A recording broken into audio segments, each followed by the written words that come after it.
everyone, and thank you for being at this 4 o'clock briefing. The one thing that we can say with certainty is that we were correct on Friday and Sunday when we said this is not going to be a 1 or 2 day event. The fact is, when the temperatures get as low as they got on Sunday night and Monday night, we are dealing with the ice that has been left throughout the state. I want to give you just a little bit of an update on what we have done today. General Ginn and I and others took a trip to North Mississippi. We stopped at Camp McCain, where the Mississippi National Guard that is deployed is headquartering and basing their operations. I'll let General Ginn speak to that. A lot of really capable, competent people there. We're very proud of what they are doing, and they have been successful over the last 24 to 36 hours getting supplies to the areas most in need.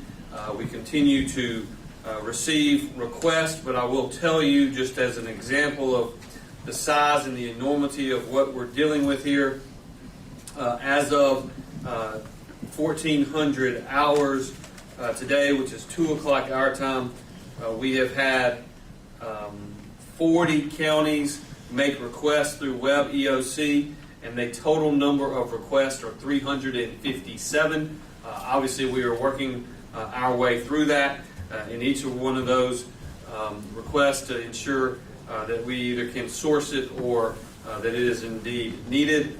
We have worked with our federal partners at FEMA.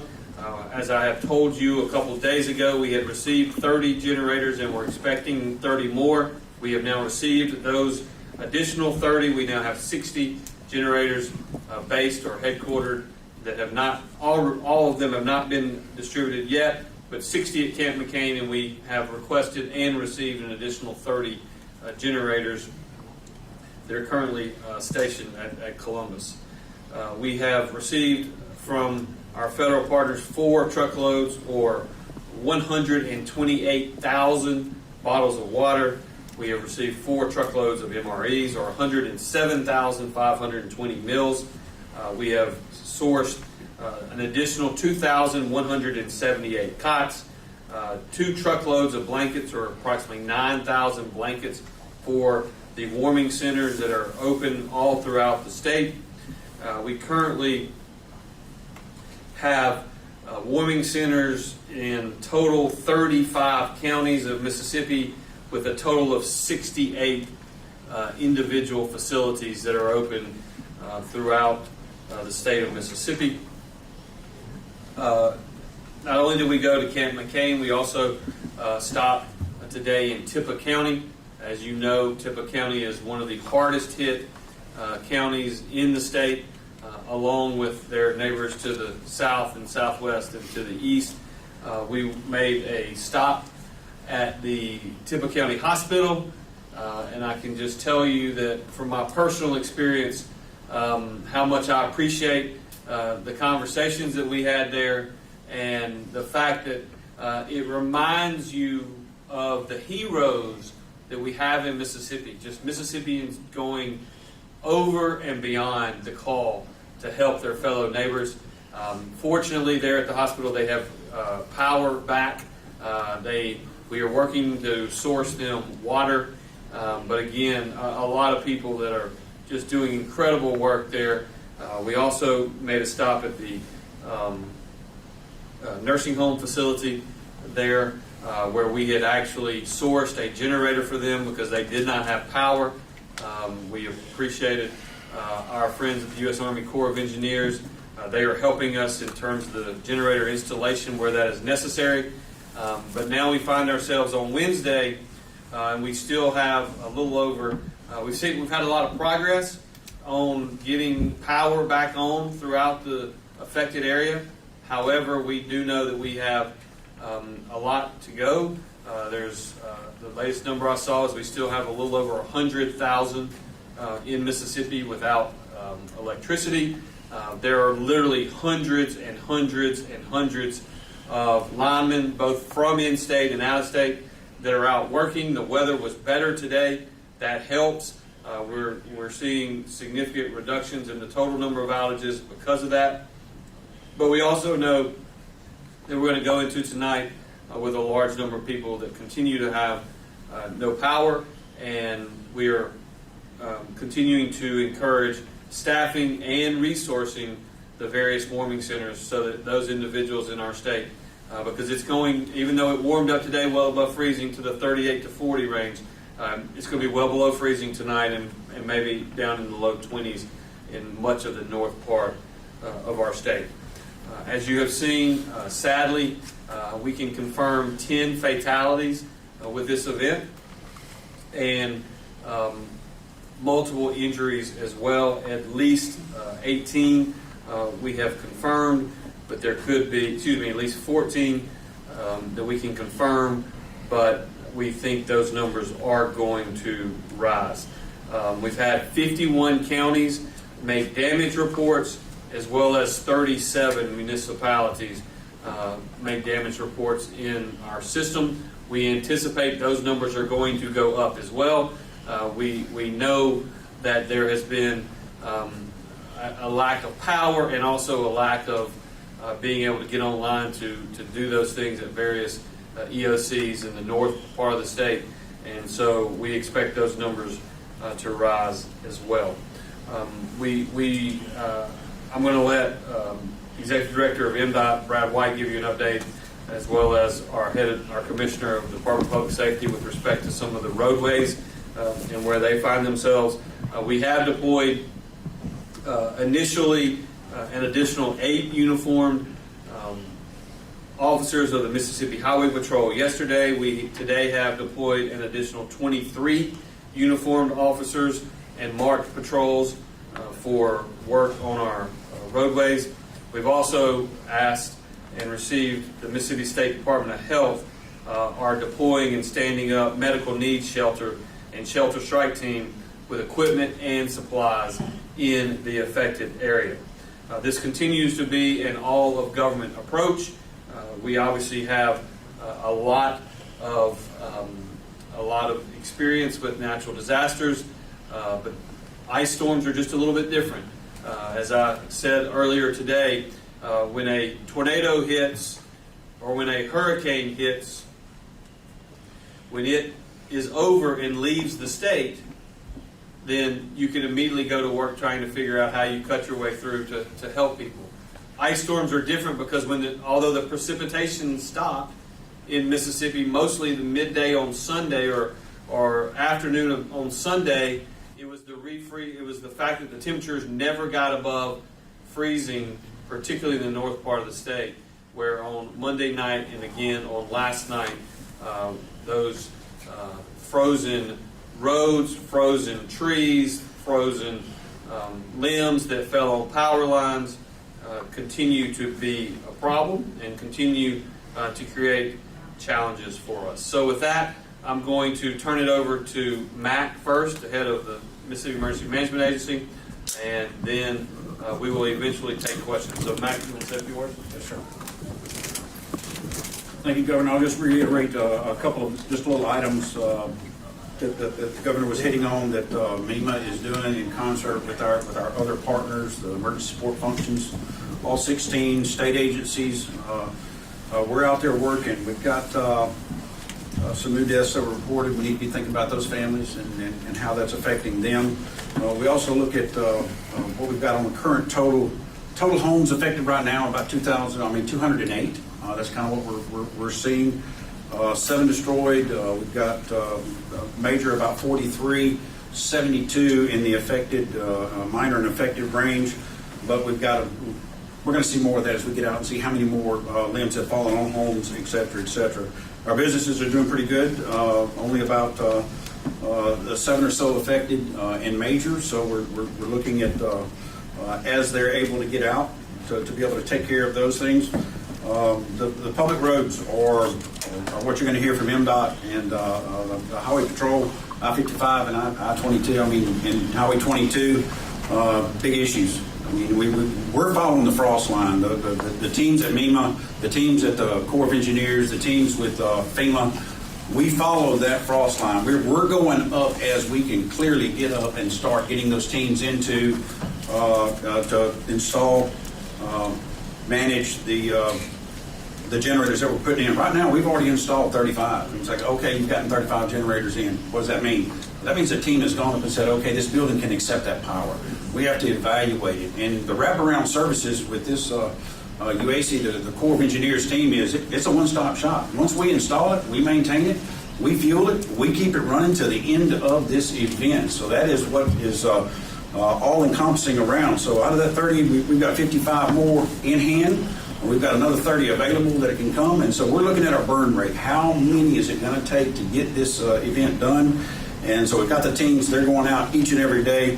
And that's looking very good. We're putting them on water systems, shelters, warming centers, assisted living facilities, and also corrections, taking care of those folks that are within the state's custody to make sure that they make it through this as well. Reiterate that traveling through the state is still not free. I mean, we're blocked off. This is a time to stay at home when you can. Please look at the generators that you're using at your own home. We've had some issues where generators and possibly kerosene heaters inside homes have caused possibly some of these deaths. We don't need to lose people. We've got to be smart about it. We've got to get it done. The governor talked about the reports we're getting in. We're monitoring those every single minute throughout the day. We get another request. Lafayette and a few others were able to get on our communication systems for the state of Mississippi, the MissWin system, the Wireless Commission. We're at 100%.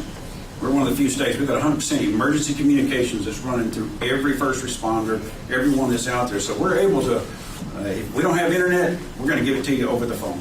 We're going to give it to you over that radio. We're going to talk it right into our emergency operations center here. We'll put in your needs. We'll get those things moving for you. We've been working through some of those issues. Somebody that don't have internet, no, put it over the radio. We got you 100% VOCO right in. So a lot of water, cots, everything have been distributed out the state. We've got still more to go. We've got the at Camp McCain, Mississippi, made a very judicious decision to go ahead and move a forward base up there along with the Mississippi National Guard. So if you've got it and it's there, it's going to be a shorter time frame. We made an hour-and-a-half trip to Oxford last night, which would have taken 2.5, almost 3 hours. So we're able to make those jumps a lot better into that impacted area. The same way we would do it if we'd be jumping out of Camp Shelby going south to do that for hurricanes and whatnot. I'll be around for any questions that might come at the end, but Governor, I'll let you lift the lips. Next person. Thank you, Mac, and I appreciate the entire team at the Mississippi Emergency Management Agency and our partners at the Federal Emergency Management Agency for helping ensure that we resource all of these various requests that we are getting when it makes sense to do so. At this time, I'm going to turn it over to General Ginn. As you probably saw, a number of us stopped at Camp McCain earlier today. I couldn't be more, and I told the soldiers that were there, as you know, we've deployed about 500 so far. I couldn't be more proud of those men and women and the work that they are doing.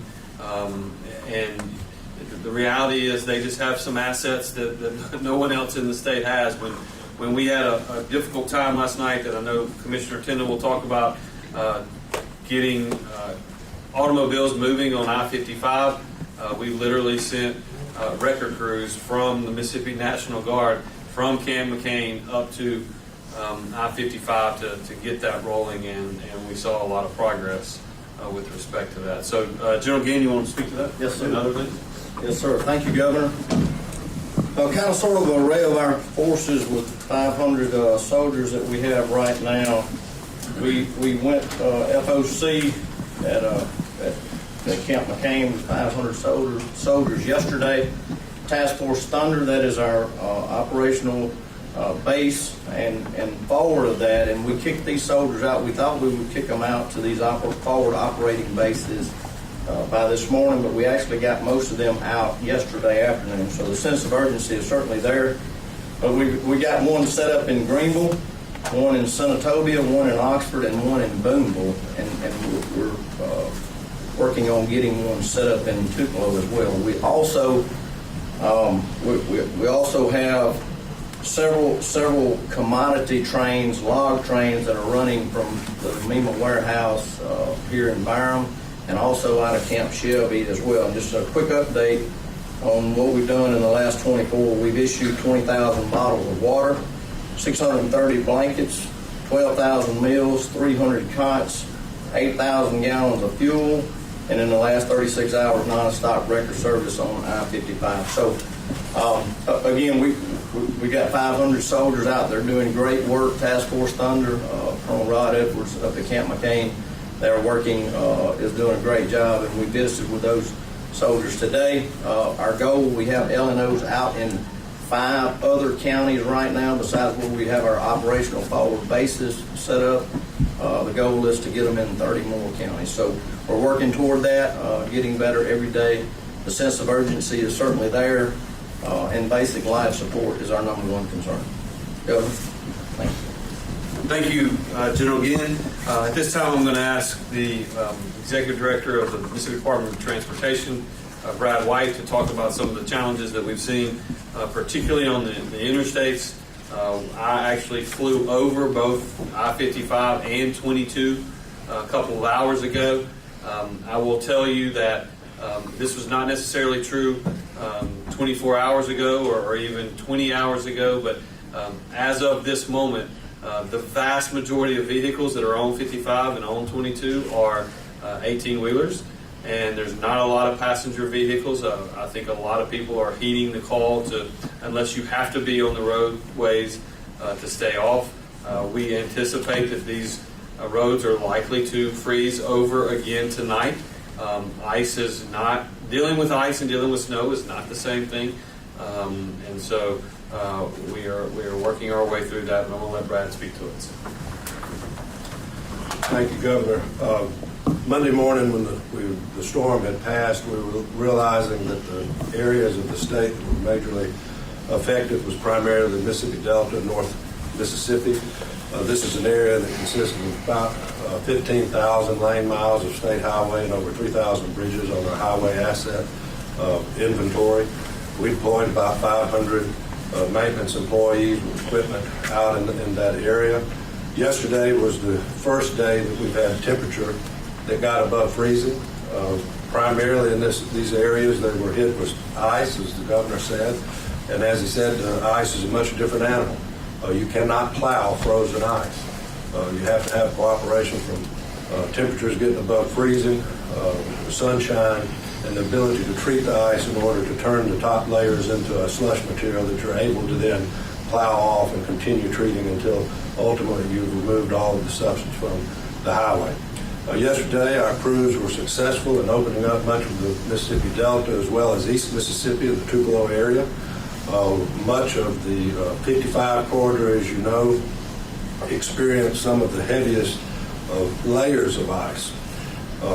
This morning, with the help of the National Guard and the Mississippi Department of Public Safety, we were able to block off the affected areas of I-55, primarily in the Panola and Tate County areas, along with I-22 in Marshall County, back into the state line in Tennessee.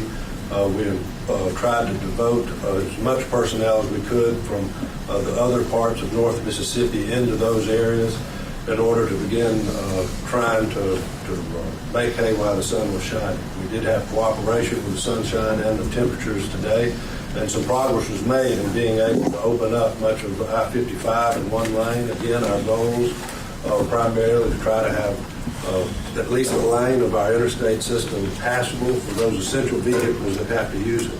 Today, our crews were able to open up much of 55 that remained closed yesterday. We still have the issue that we're working with the Department of Public Safety about the 18-wheeler traffic that remains on these two interstates. We do look to continue having sections of I-55 in this area as well as I-22 or old US 78 in Marshall County closed to through traffic so that we can make sure that others don't get stuck in there, but also so we can try to begin maneuvering equipment in. I will remind you another thing about treating ice tonight. The temperatures are going to be dropping as soon as the sun goes down. What is left there will refreeze. Our crews will be unable to address some of those issues tonight. And so tomorrow morning, God willing, the sun's going to come up, the temperatures will rise back into the 40s as they were today, and we'll be able to pick up where we left off in treating the area and then continuing to shave off the ice and ultimately opening the highways back up. And I'll be available to take any questions as well after the others make their presentation. Thank you, Brad. And at this time, I'm going to call on Sean Tyndall, the Commissioner of the Department of Public Safety, whose law enforcement officers, primarily the Mississippi Highway Patrol, have been supporting the efforts throughout this weather event, and particularly in terms of escorting the National Guard vehicles last night to get to I-55. I will tell you, just as an anecdote on 55, and maybe Sean can speak to this a little bit, when we flew over, say at 1 o'clock or so, or 12 o'clock today, there was a pretty significant backup south of Batesville on I-55.